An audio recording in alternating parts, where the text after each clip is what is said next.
Hello, BookTube. I hope you all had a wonderful reading month in June. I, for one, found some good ones myself, and I'd love to share them all with you. The month of June was a reading event called June on the Range, whereas you may guess by the title, you read Westerns.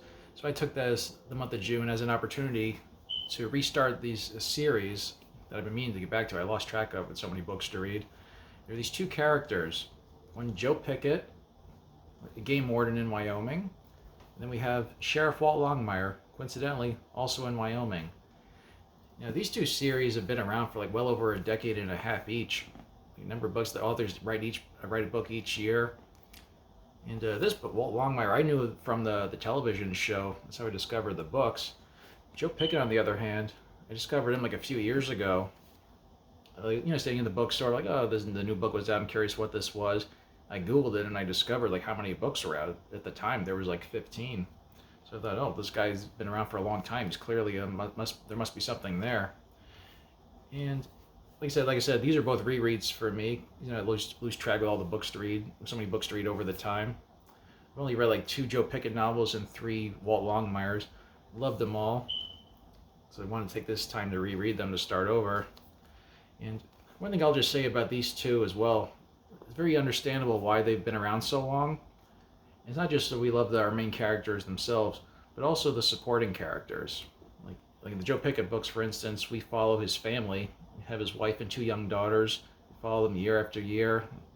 And Walt Longmire, follow a number of characters, like his 2 deputies and his friend Henry Standing Bear, who owns like a little like a bar restaurant. And like he and Henry Standing Bear and Walt Longmire are all like Vietnam buddies. It's like to me, if you ask me, that's really the success of these franchises, why they've been going around for so long. It's as much the supporting characters as it is our main characters. For this next one, I read something that was really different from what I used to reading in the past. Actually, a book of poetry. This is an author I came by. He's been making the rounds on different talk shows. I think he has one of his books is adapted to a show on Disney Plus now. I heard another BookTube mention this book specifically. It's called Why Fathers Cry at Night by Kwame Alexander. Let me show you. Got like his photo in the back here on the jacket. There he goes. I've just been watching interviews with this guy. I've heard his name a lot lately, and interviews he seemed like such a good guy. So I thought I'd give this a try. One thing that stood about this to me is that it's a memoir. First, that's what it is. It's a memoir. It talks about like little life lessons, his family and whatnot. But all the stories he tells, little anecdotes, are all as poems. Honestly, this is honestly the first book of poetry I've ever bought in my life, and it was really interesting. Like there's always a story in here that you can relate to just as a human being. Like different, like, oh, you're in school, awkward around girls, that type of thing, to like his own personal marriage and like a relationship with his parents. Also, what got me too throughout the book too, Kwame here shares recipes from his grandparents, so like the different desserts and whatnot. You're like step by step how to make them too, not just the ingredients, and they sound delicious actually. So, Kwame seems like a great guy. It was very interesting to read a memoir in poetic form, and if anything else, buy this book for the recipes too. They sound delicious. And this next thing I'm going to share with you, it's not a book, it's actually an app. It's called the Fable app. You may have seen ads for this pop up on your social media accounts. I first came across this because it was endorsed by LeVar Burton. And that name will come up again a little bit later in this video, but we'll cross that bridge when we get to it. So the Fable app, it's like Goodreads. You look up books, you write reviews, share reviews, and you join book clubs and whatnot. But one thing that stood out for me right off the bat, and this will jump off the screen as soon as you look at this. Here's where you leave the reviews.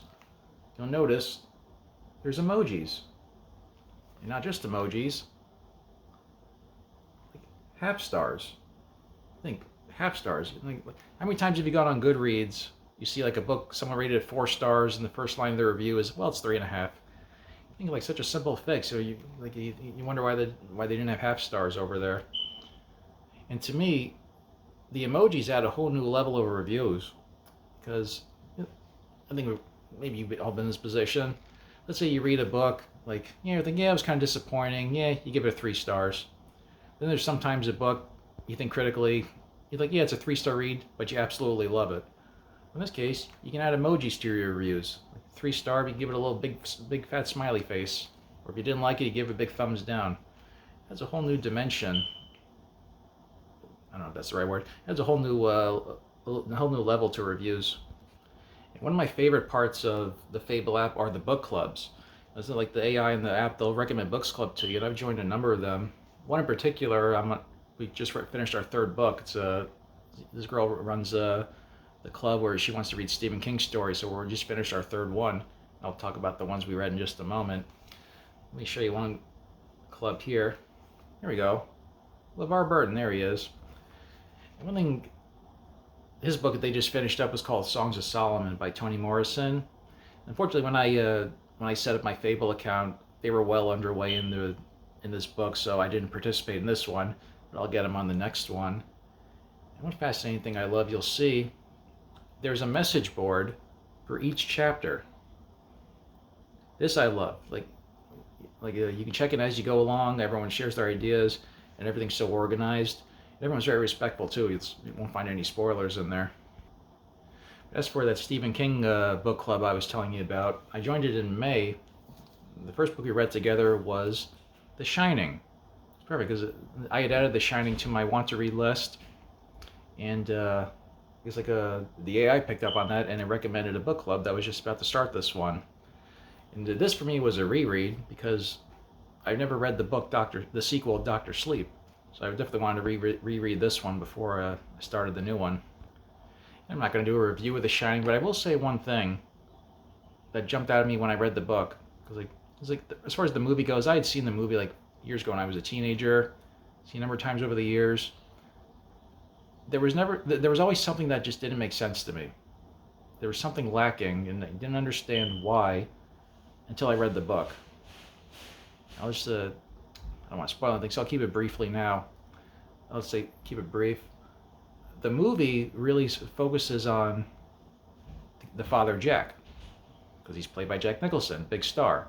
So the focus on the movie is Jack, but the book, the focus is on the boy, Danny.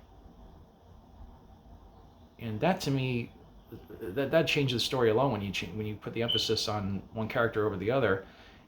I haven't watched The Shining in so long, but I got to watch it again. But I remember watching the movie, that's what was missing in the movie for me. It's the fact that they changed the focus.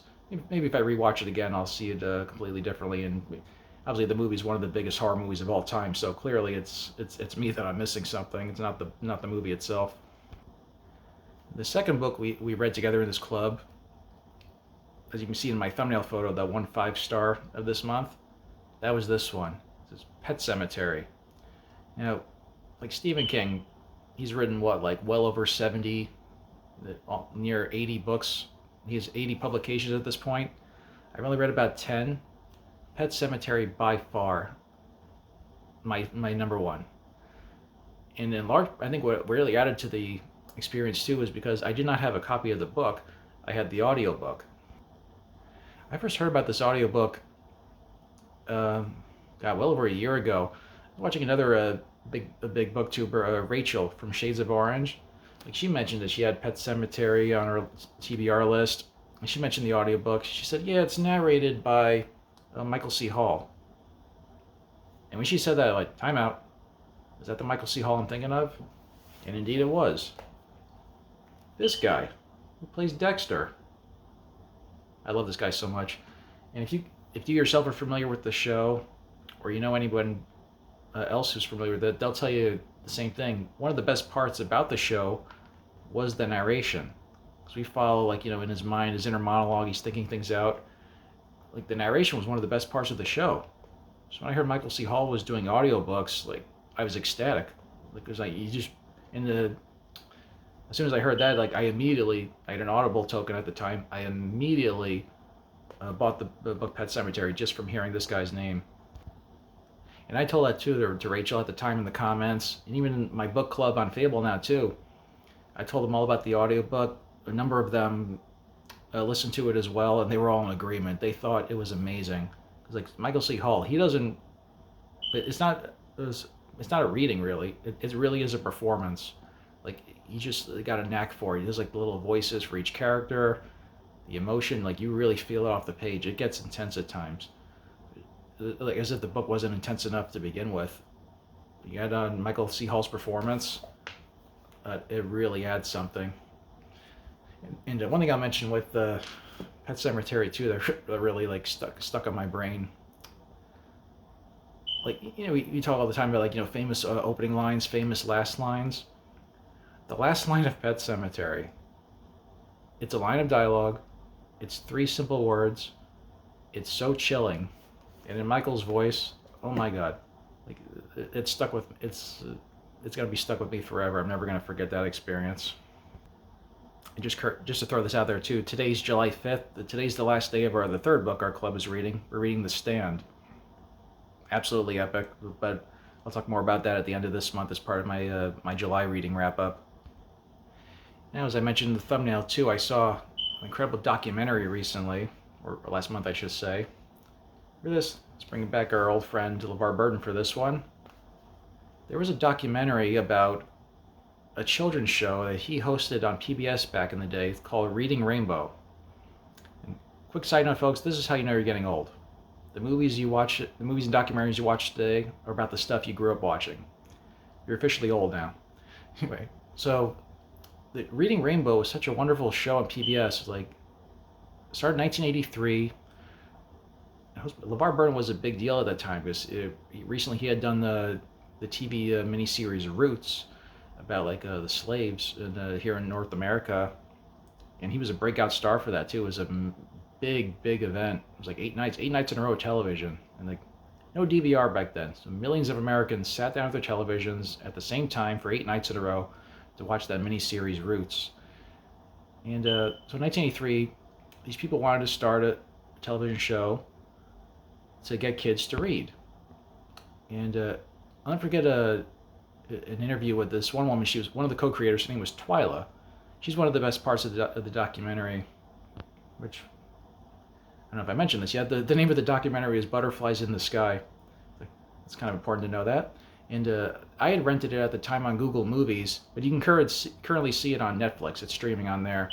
Anyway, one of the co-creators, Twyla, the woman's dedicated to education her entire life, her entire career.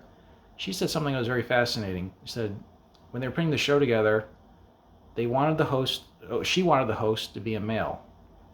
And she was very determined to make that choice. And people were kind of surprised. And she just said, no, I want a male because boys had lower reading scores than girls. So it was very, and they got LeVar. He was on a show on PBS at the time, so it was perfect. He was right there. Like you imagine the stories you hear about this show, Reading Rainbow, are fantastic. It's like so heartwarming. Really, and essentially the premise of the show was, like these companies, they have like their children's books. They would have celebrities read the books on the show. Like, maybe they weren't there in person, but they would narrate them, and then like be PBS, so kids learn about other things around life too. And one of my favorite parts of the documentary, they talk about the time James Earl Jones came to PBS to read a book, to do a reading. And of course, I imagine everyone showed up that day. They couldn't believe he was there. And also, it's PBS, like, they're not doing this for the money. So like James Earl Jones, and as well as other celebrities, they were there because this was, they were very passionate about this. And James Earl Jones, he actually, when he got there, he felt like he was so underprepared. He politely asked, if you give me a day, I'll come back tomorrow. I'll be prepared. And the producers went on. It was funny. Like, you'll hear their reaction. Like, they were shocked and so, they were shocked and amazed at how like seriously he took this gig at PBS. And just going to show you the power of the show and how important it was to people.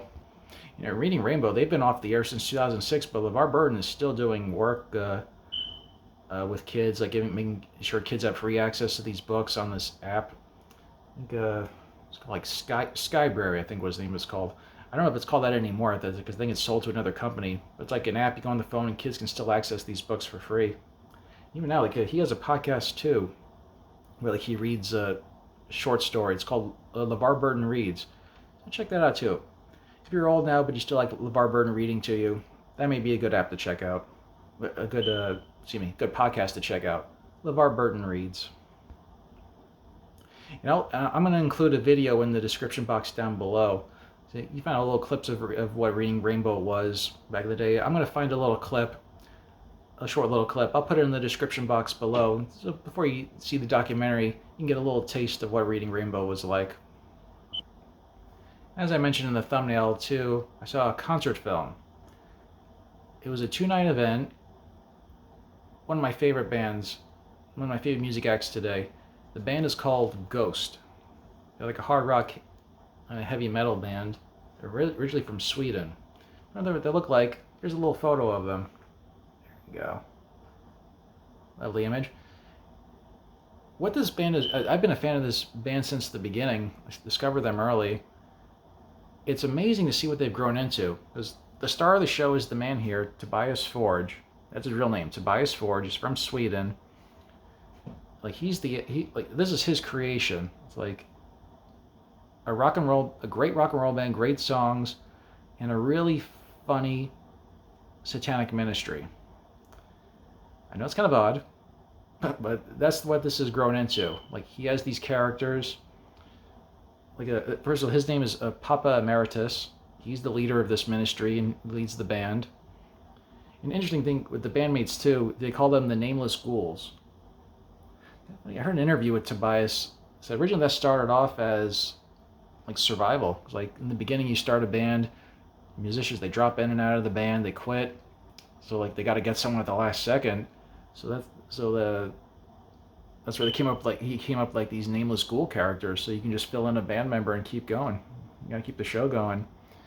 And so yeah, this started off just as a band, but what they've grown into, like you watch on their YouTube channel, their characters. There's a whole story behind the band. Now, one thing Tobias does, as the band has gone on years, and you know, how many times have we seen this? You know, artists, you know, like they come up with a new gimmick, they reinvent themselves a little bit.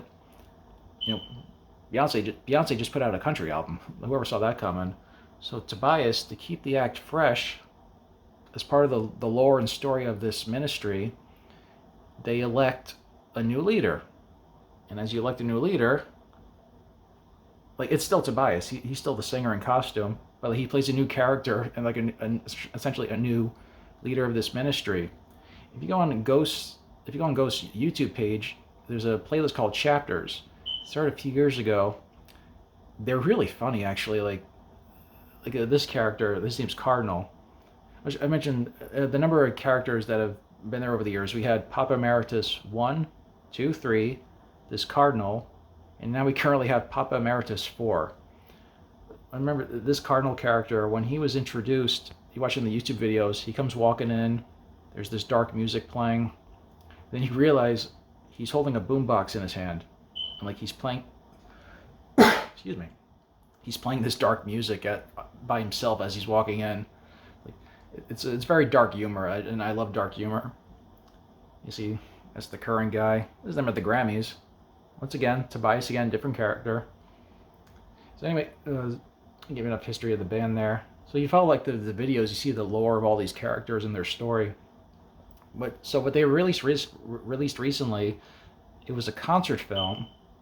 It was from Los Angeles. It was a concert film, but also as part of the story of the movie, it adds to the lore. Like we follow Tobias, he goes in the backstage to change his costume, and his mother is sitting back there, and his father's ghost. Like his father in the story was the original leader of the ministry. Funny with the father, Papa Nihil, his name Papa Zero. Like one of the recent songs that Ghost released, like it was a new song by the band, but in the lore of this band, it was the father's song that was like celebrating a 50-year anniversary. It's a crazy story too, and oddly hilarious. So they put out this concert film, and what an experience it was! Like a 2-night event, sold out. Just picture this image here too. It was like a little mini rock concert in the crowd. So I'm sitting in my row in the theater, got my buddy next to me. To our left, there's like a biker guy, shaved head, long beard. To our right, there are 2 teenage girls dressed as nuns. That was our row, and it was like, you know, just picture the group of us. We're all leaning back in those reclining chairs, like rocking out to the show. one of the most fun experiences I ever had. You knew it was going to be great at the very beginning because the first character that popped up on screen was this character here. This actor appears in one of, like, you see my room back there, sorry. This actor appears in one of the YouTube shorts. And so he comes up on screen and a timer comes on for like 4.5 minutes. As he's talking to us, he tells the audience, you know, everyone take out your phones and record yourselves for the next 2 minutes. And then a QR code pops up on the big movie screen, and this guy tells everybody, upload all your photos and videos to this QR code. And in the day since the film, the band Ghost has been showing like people's photos from all over the world, all the fans on their Instagram page. So yeah, it started off with a bang, and it concluded with a bang too. The band debuted a new song during the end credits, and a little teaser, a new leader has been appointed to the ministry. We didn't see him yet, because as he was about to walk through the door at the post-credit scene, the camera faded, the screen faded to black, so we have yet to see the new leader of our ministry here. If you guys like to experience a little taste of what the band is like, I'll put 2 videos down below. One is the song that debuted at the credits of this movie. It was called The Future is a Foreign Land. That was their latest song, and their big hit, which got major airplay on like terrestrial radio, all the stations. It was a song called Square Hammer. I want to put the videos for those songs in the description box below in case you like to get a little taste of what this band is like. I've gone over 20 minutes now, so I'm going to wrap this up very quickly, folks. As I pointed out earlier, my little book of Dexter here. I finally got the first book. I'm going to read finally got to read the books after all this time. That's book 1 right here. And with that, folks, I hope you all enjoy the rest of your July. Hope you had a happy 4th, and I will see you at the end of the month with my July reading wrap-up. Take care, everyone.